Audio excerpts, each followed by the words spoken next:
Salut tout le monde et bienvenue pour ce troisième hardcore flashback que je fais après Backlash 2007 et puis Elimination 2014. Et puis avec l'annonce de mon site justement de notes de pay-per-view, je me suis dit autant faire un hardcore flashback par mois, étant donné qu'on est le 23 janvier. Ça commençait un petit peu à presser, donc je me suis dit je vais le faire maintenant.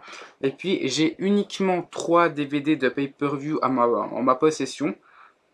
J'ai voulu commencer par le plus ancien, étant donné que j'ai WrestleMania 25 et 26. Et puis Cyber Sunday 2007. Donc Cyber Sunday, ce dernier, est donc le plus ancien. Donc je me suis dit, allez, 3 heures aujourd'hui, on va se taper 3 heures de pay-per-view. Et puis je me souvenais plus du tout des matchs qu'il y avait. Donc j'ai été spoilé par rapport au choix du public. Car je le rappelle, Cyber Sunday était un pay-per-view qui consistait, en tout cas le principe était que les fans devaient choisir les stipulations ou les adversaires des champions, tout simplement par match.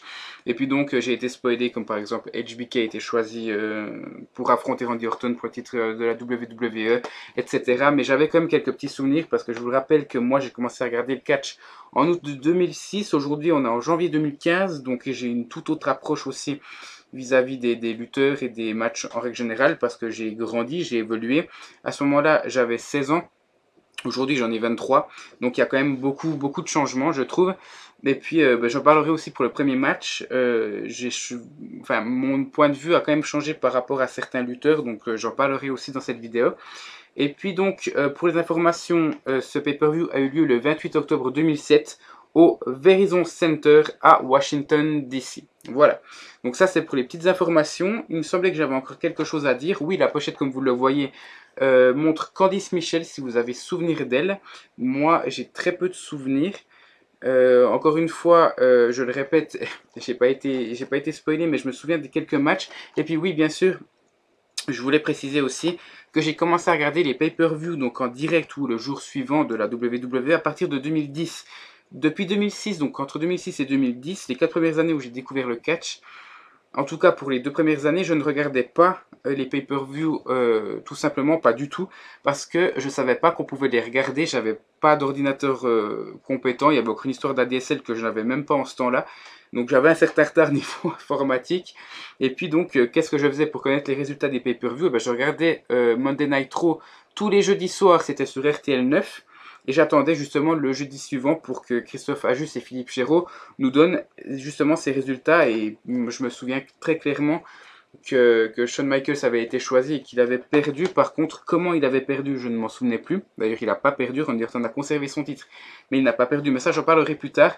Et puis, il y a eu aussi des petites séquences qui m'ont rendu un peu nostalgique, comme le Save Us Y2J qui allait arriver à son terme, le Raw post-Cyber Sunday 2007. Enfin, il y a plein de petites choses qui m'ont rendu nostalgique. Le match aussi Batista contre Undertaker qui était dans le main event, qui était tout simplement génial, avec 2 grands lutteurs qui ont malheureusement changé un peu avec l'âge. C'est normal, l'Undertaker arrive gentiment au bout.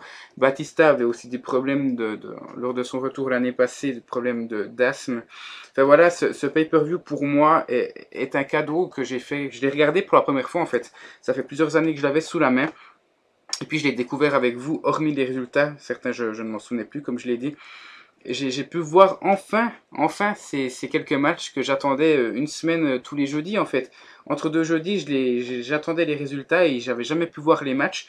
À part là, le dernier, le main event entre Batista et Undertaker, j'avais déjà vu sur YouTube, mais les autres, je ne les connaissais pas, donc ça m'a fait plaisir. J'ai eu quelques bonnes surprises, j'ai eu une grosse déception aussi sur un match, mais tout ça, j'en parle dès maintenant. Le premier match, c'était Finlay contre Rey Mysterio. Alors là, le public devait choisir la stipulation du match. La stipulation, enfin les différents choix étaient un stretcher match. Donc là, je le rappelle, c'est un match comme sur une civière et on doit pousser la civière avec l'adversaire dessus et traverser, franchir une ligne d'arrivée. Ensuite, il y a le Shire League on a Pole match. Alors, ouais, je dis très faux, donc c'est le sceptre en fait qui est accroché au poteau, un peu comme souvent il y a des contracts on a pole match souvent, ou alors même les Fist or Fire match de la TNA, donc c'est basé sur le même principe. Et puis il y avait les no disqualification match. Alors première constatation que j'ai fait, c'est stretcher ou comment regrouper les 3 stipulations. C'est vrai parce que à partir du stretcher match, ils peuvent aller chercher le sceptre en haut du poteau, et le stretcher match est un match sans disqualification. Donc là, j'ai dit que c'était quand même très mal joué de la part de la WWE, et le public l'a bien compris. tout juste, parce qu'ils ont choisi cette stipulation à 40%, les no disqualification match à 36%, et le sceptre sur le poteau match à 24%. Donc voilà, ça m'a déjà fait plaisir de voir qu'ils ont compris un peu le principe du stretcher match. Ensuite, j'ai mis match à poil trop court, c'est vrai, il a duré 10 minutes si je me souviens bien. Et c'est là que je veux parler des lutteurs et un peu que j'ai changé d'avis. En 2007, Finlay, je ne pouvais pas le voir. Je trouvais qu'il avait un physique totalement désavantageux pour lui-même et pour ceux qui l'affrontaient. Pourtant, je veux dire, Umaga, je l'aimais beaucoup. Umaga qui sera aussi dans le pay-per-view. J'aime beaucoup malgré son physique totalement désavantageux. Je trouve que Finlay ne ressemblait à rien. Et j'ai appris à le revoir. Et d'ailleurs, le match était quand même assez centré sur lui, je trouve. Et puis, comment dire ça? Ouais, j'ai vu avec un autre regard ce lutteur. Et c'est là que je me dis, Jordan, t'aurais dû naître avant et vraiment connaître le catch dans la grande époque. Même si 2007 n'est pas du tout une grande époque, hein, je veux dire en soi. Mais j'aurais pu connaître la grande époque et voir que Finlay est un bagarreur et est un très très bon lutteur. Et c'est là que je suis un peu déçu de ne pas l'avoir connu plus tôt. Donc qu'est-ce que j'ai mis d'autre? J'ai mis oui, Finlay bon. Il y a quelques petits problèmes d'enchaînement à partir de certaines prises. J'ai souvenir que Finlay tombe au bout d'un moment de la troisième corde à cause de Rey Mysterio. Et pendant la chute, Rey Mysterio lui donne un kick dans l'avant de la tête alors que Finlay tombait en avant. Du coup, Finlay a dû changer sa trajectoire de chute. Ça a cassé l'impact de la chute. Donc il y avait quelques petits problèmes d'enchaînement à certains moments pour certaines prises. J'ai mis que Finlay était violent, Rey Mysterio l'était moins, tout simplement parce que c'est pas son style de catch. Mais il a été impressionnant en fait à partir de son 619 qui était fait en dessous de la première corde pour pousser Finlay sur la civière. Mais j'ai été un poil déçu, c'est ce que j'ai marqué, c'est vraiment dommage parce que Rey Mysterio, autant Finlay on se l'attend dans un registre de match assez violent que Rey Mysterio, on s'attendait pas vraiment à ce qu'il aille là, mais qu'il aille dans le high flying, ce qu'il sait faire vraiment bien. Et même pas en fait, il y a eu le 619, mais au fond il a vraiment servi à mettre Finlay en avant, étant donné que Finlay perd le match. Donc je pense que c'est pour ne pas trop le décrédibiliser. Le petit problème de câble à la fin du match, donc qui a empêché la civière d'aller plus loin, mais ils se sont bien rattrapés. Alors je pense que ce n'est pas du tout fait exprès, ce problème de câble qui bloquait en fait les roues de la civière, vu que la civière était mise sur comment dire ça, en tout cas sur un objet avec des roues en fait pour l'amener, parce que pas avoir la civière poussée par terre, hein, ça mettrait 15 ans. Vous voyez ce que je veux dire? Donc les roues, enfin le câble s'est bloqué dans les roues, mais justement Finlay et Rey Mysterio se sont très très bien sortis, et puis ils ont terminé le match. Donc moi j'ai pas vraiment souvenir de cette rivalité pour tout vous dire, étant donné qu'elle serait déroulée à SmackDown et qu'il y avait encore les deux brands extensions, donc Raw et SmackDown, et que j'étais vraiment à fond sur Raw et SmackDown, je ne suivais pas du tout à cette époque-là. Donc c'est normal que je me souvienne pas. Mais en tout cas, c'est une belle petite découverte. Je suis un petit peu sévère quand même. Je mets 7 sur 10. Mais je peux pas me permettre d'être non plus trop gentil. Donc je trouve que 7 sur 10, ça correspond bien. Et j'ai été surpris de voir que Finlay finalement était un très bon lutteur. Ouais, parce que moi j'avais encore mes souvenirs de lui en tant que, avec un regard d'enfant si on veut bien. J'avais 17 ans, mais j'avais 16 ans même, pardon, mais quand même, c'est un regard qui est totalement différent que celui que j'ai maintenant. Mes goûts ont changé et je pense que c'est normal. On enchaîne directement avec le match qui comptait pour le titre de la ECW détenu par CM Punk. Et là, le public devait choisir son adversaire. Il y en avait trois, comme d'habitude. Le Miz, Big Daddy V, paix à son âme, et puis John Morrison. Finalement, la surprise générale, et là je me souviens aussi qu'après avoir lu les résultats, j'étais très surpris par ce choix, mais c'est le Miz qui a été sollicité par les fans avec 39%, Morrison le suivait de près avec 33% et Big Daddy V avec 28%. Je me souviens que je voulais clairement Big Daddy V, même si j'étais déjà très très fan de CM Punk à ce moment-là. Mais c'était assez dingue de voir CM Punk contre le Miz, deux anciens champion de la WWE mais qui ne l'avait pas encore été à cette époque, donc ils étaient tout jeunes. CM Punk était arrivé depuis un peu plus d'un an, le Miz également, mais on le voyait, enfin on commençait à le voir gentiment. Je me souviens même plus s'il avait déjà eu le titre par équipe avec John Morrison, je pense que non. Et puis le Miz avait surtout rien eu encore, et il était tout frais, j'ai marqué Miz me fait penser à Eddie Edwards en ce moment. Eddie Edwards paraît très très jeune, même s'il ne l'est pas tant que ça. Je ne dis pas que c'est un vieux, mais il ne l'est pas tant que ça. Mais le Miz paraissait jeune, paraissait totalement sans expérience, et ça s'est quand même un peu ressenti dans le match. J'ai mis son ancien thème, mais je l'avais complètement oublié. Très très bon. Et puis le match, c'est là où, pour moi, c'est une réelle déception. Entre deux bons lutteurs, Punk et Miz, je pense que j'ai été piégé dans le fait où c'est des bons lutteurs, en tout cas Punk, avant qu'il fasse son dernier match il y a un tout petit peu plus d'un an aujourd'hui, et puis le Miz qui est toujours là et qui est devenu très très bon. j'ai été un peu formaté dans le sens où Punk et Miz sont des bons lutteurs et que là ils en sont à leur début à la WWE. Et j'ai pas pris en compte ce fait-là et j'ai été assez surpris en mal. Il y a un cruel manque de rythme de la part des deux lutteurs. Miz semble essoufflé au bout de 2-3 prises, c'était catastrophique. Le public l'a ressenti aussi de cette même manière parce qu'il a crié durant tout le show, tout le match, pardon, Y2J. Donc je comprenais pas à ce moment-là, mais il y avait eu par la suite dans le show, il y avait le Save Us Y2J, donc pour son retour justement pour le prochain pay-per-view Armageddon. J'ai mis match trop court, mais c'est pas un problème étant donné la pauvre qualité de ce match-là. Et j'ai mis 4,5 sur 10, donc je crois que c'est la première fois que je suis autant sévère, mais avec de réelles attentes comme ça derrière, je pouvais pas mettre plus. Ensuite, on avait le match en fait qui opposait les deux qui n'allaient pas affronter Randy Orton pour le titre de la WWE, pardon. Donc les trois lutteurs étaient Shawn Michaels, Jeff Hardy et Mr. Kennedy. Je vais dire Mr. Anderson, mais ouais, ça fait bizarre.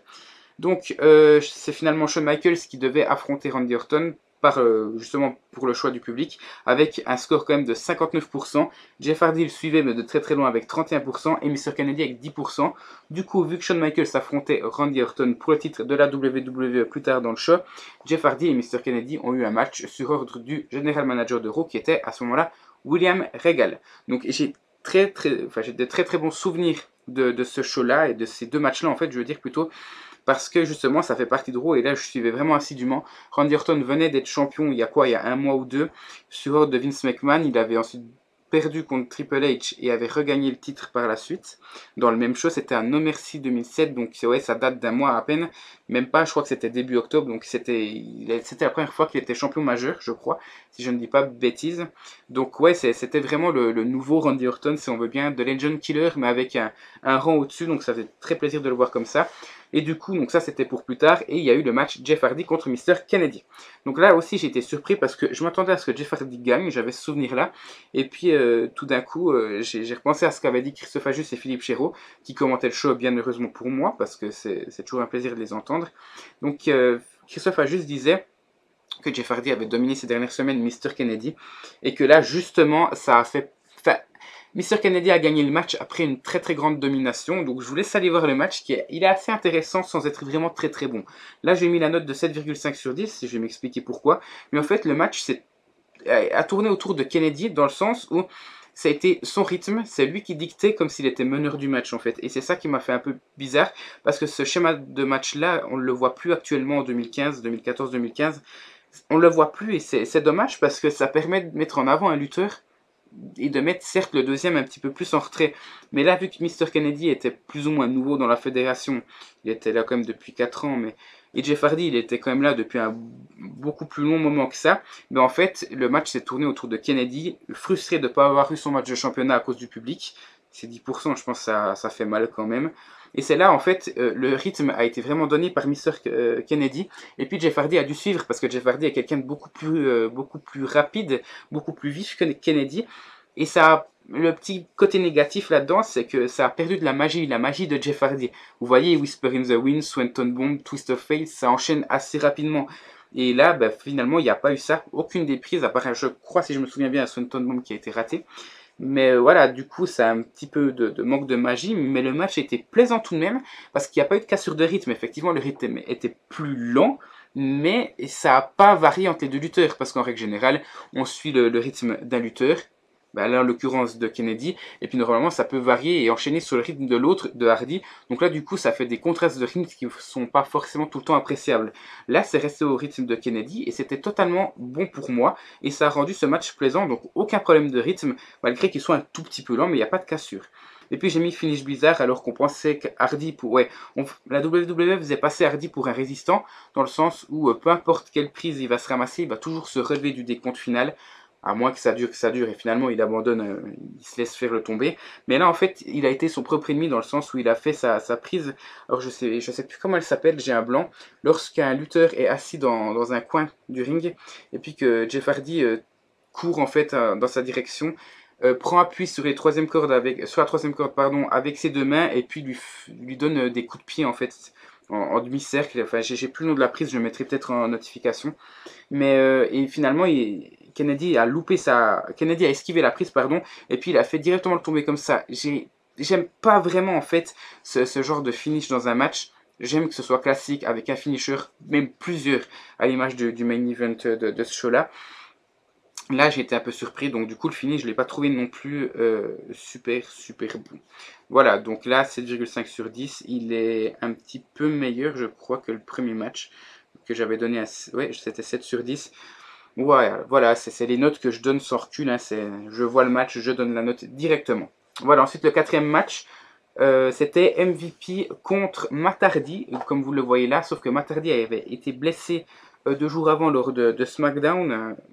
Il saignait abondamment, il a dû se faire recoudre. Du coup, les médecins ne lui avaient pas donné la permission de catcher ce soir-là. Donc, est-ce que c'était une kayfabe ou pas?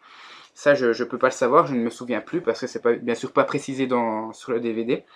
Donc, le choix s'est porté finalement, c'est Vicky Guerrero qui l'a donné en milieu de dimanche, dans l'après-midi. Dans le milieu de l'après-midi de dimanche, voilà, je vais trouver mes mots. Et donc, les adversaires de MVP qui devaient défendre donc son titre des États-Unis, donc je le rappelle là, MVP et Matt Hardy étaient champions par équipe de la WWE et pas du monde, hein, parce que je le rappelle qu'il y avait 2 champions, enfin en tout 4 équipes, 2 équipes, championnes par équipe, donc 4 lutteurs champions par équipe. Il y avait les champions du monde et les champions de la WWE. Et là, ils étaient champions par équipe de la WWE. Et en plus, MVP avait une deuxième ceinture, c'est-à-dire le titre des États-Unis. Et là, ils devaient le défendre contre soit Kane, soit Mark Henry, soit The Great Khali. Et là, bizarrement, Kane était assez sollicité. Alors, je me souviens plus s'il était face ou heel, parce que dans le match, ça s'est pas vraiment ressenti. En tout cas, il était très très apprécié de la part de la foule, en tout cas présente dans l'arène de Washington DC ce soir-là. Et c'est pour ça qu'il a été choisi par les fans, je pense. Ça se ressentait un peu partout dans le monde. Avec 67%, Mark Henry en a eu 9 et The Great Khali en a eu 24. Et c'est assez dingue de voir que ces 3 lutteurs étaient totalement crédibles. Ils étaient vraiment, ils dégageaient quelque chose de fort, je trouve. Ensuite, par rapport au match, le match était bien trop court selon moi. Parce que c'est un plaisir de voir Kane autant crédible. Hein. Je vous incite à aller voir ce match-là. Il est assez impressionnant. Il est très très court, mais Kane est impressionnant en fait. C'est là qu'on voit que c'était un monstre et que maintenant, désolé pour les fans, mais c'est quasiment plus rien. Il avait les prises, il avait le physique, il avait vraiment tout, la gimmick. Et là, il est totalement décrédibilisé. C'est vraiment dommage. Ensuite, j'ai mis match bien brutal dominé de bout en bout par Kane. MVP s'est fait totalement dominer, bien rythmé, plaisant. Le public semble cependant totalement ailleurs. Et puis c'est là que en fait tout tombe. On est à 6 ou 7 minutes de match. Donc qu'est-ce qui se passe avec MVP? Tout simplement il se laisse à l'extérieur, il simule un peu sa blessure qu'il a reçue en retombant. Et puis justement il se fait décompter à l'extérieur. Donc il conserve son titre. Mais Kane reporte le match par décompte extérieur. Et voilà, ça a fait que la note a bien baissé. Et on se retrouve avec un 6,5 sur 10 au final. Ensuite, on a eu un Randy Orton contre un Shawn Michaels, justement, qui a été décidé plus tôt dans le show, comme je vous l'ai expliqué il y a quelques minutes. C'est toujours plaisant de voir un Orton contre Michaels. C'est frais parce qu'en fait, Michaels est là depuis très longtemps. Orton est arrivé en 2002, mais j'ai pas souvenir, en tout cas dans ma mémoire, qu'il y avait eu déjà un match en solo entre les deux depuis l'arrivée de Randy Orton. Randy Orton, pour moi, ça me parle dans le fait qu'il était The Legend Killer, qui s'amusait à porter des pancakes un peu sur tous les lutteurs, dont Shawn Michaels au début de l'année 2007. Mais pour moi, il y a une grande histoire derrière leur rivalité. C'est Rated RKO contre DX, qui s'est passé en 2006 et 2007. Par la suite, Triple H avait été blessé à New Year's Revolution 2007, donc c'est le premier pay-per-view de cette année. Celui-là est le 11e sur 14, je crois, un truc comme ça. Et puis, bien sûr, finalement, après, ça s'était porté sur Edge et Orton contre Michaels. Il y a eu la séparation, il y a eu une petite rivalité qui a continué entre Orton et Michaels avant de se séparer. Et puis, finalement, Orton est devenu champion, comme je l'ai dit, et Michaels a été désigné challenger par le public présent dans le monde, j'allais dire dans l'arène, mais non, par le public tout court. Donc, pour moi, ils ont non seulement une histoire, mais tous leurs matchs sont bons. Pour moi, il n'y a pas besoin de controverse là-dedans. J'ai toujours dit que j'étais fan de controverse. Il n'y a pas besoin de grand chose pour que ce match-là soit bon. Je pense qu'on a eu 5 ou 6 des Orton Michaels, plus encore en tag team, qui ont tous été très très bons pour moi. Donc ouais, c'est magnifique. J'ai mis bon petit match bien construit, bien rythmé. Le public est pour la première fois du show à fond. Ils sont tous derrière HBK. Et ça se ressent, hein, je l'ai dit, il a eu 59%. Les deux ont une histoire derrière, donc ça je l'ai dit. Et puis par contre, le finish est un peu pourri. C'est ça qui va faire baisser la note considérablement, je trouve. Tout simplement parce que au moment où Shawn Michaels porte sa descente du coude et va enchaîner sur son switching music, et bien au moment où il veut porter, Randy Orton se baisse et puis lui porte un coup dans les parties intimes, pardon. Et puis ça provoque une disqualification. Et ce qui m'énerve dans tout ça, c'est que par la suite, HBK n'aura pas de match revanche parce qu'il y a l'arrivée de Chris Jericho qui va affronter Randy Orton à Armageddon, je crois, qui sera en décembre, je crois. Et puis, Randy Orton conservera son titre, si je ne me trompe pas, jusqu'à Backlash 2008. Donc je crois qu'il le conserve encore 6 mois, ce qui n'est pas rien. Il aura d'autres adversaires tels que Chris Jericho, John Cena ou encore Triple H. Voilà, dites-moi si j'ai fait une erreur. J'ai pas souvenir que Shawn Michaels ait eu son match retour, en tout cas. Voilà, j'ai le droit peut-être à me tromper, je pense que ça arrive. Et puis bien sûr, on finit le segment avec un soutien de musique de Shawn Michaels.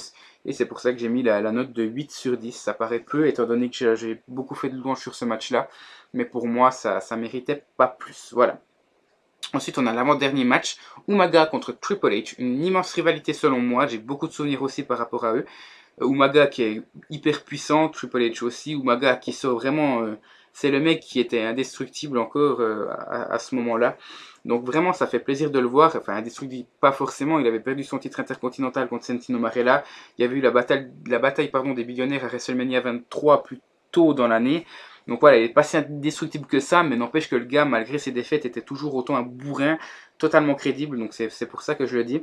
Et j'ai mis ce match énorme, quelques petits botches de précision pour Umaga, mais ce lutteur était vraiment bon pour son gabarit. Il proposait beaucoup de choses, et c'est vrai, il faut toujours qu'un lutteur soit décédé, donc pas à son homme à lui aussi, pour se rendre compte que c'était un bon lutteur. Je m'amusais des fois à le critiquer, et c'est vrai que c'est dommage, parce que j'aimais bien Umaga, hein, mais je sais pas, il y a quelque chose qui clochait à ce moment-là, en 2007 pour moi. Et Umaga, c'était un putain de lutteur. Alors certes, il proposait pas non plus beaucoup de choses, c'était pas d'une grande variété, mais ce mec était crédible, il avait tout ce qu'il fallait pour être catcheur selon moi. Et ses problèmes de précision, c'est par exemple sur le splash qu'il fait à travers la table des commentateurs de la ECW.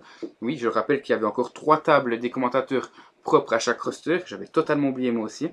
Mais le splash qu'il a fait sur Triple H au travers de cette table des commentateurs était très très bonne. Moi, ça m'a impressionné. Mais quand on le voit au ralenti, on voit qu'il ne le touche pas vraiment. Il y a vraiment beaucoup de problèmes de précision de la part d'Umaga. Ça fait un peu chuter la note. Et puis, j'avais aussi oublié les matchs de Triple H. C'était incroyable, effectivement, parce que maintenant, on a l'habitude de le voir en COO, donc plus vraiment en train de faire des matchs. Mais c'est souvent, il y a un schéma typique dans les matchs de Triple H.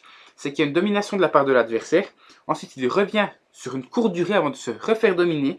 Et puis tout d'un coup, le public est fou en voyant le Sledgehammer. Et puis là, la pression monte. Ou même des fois en voyant Triple H revenir.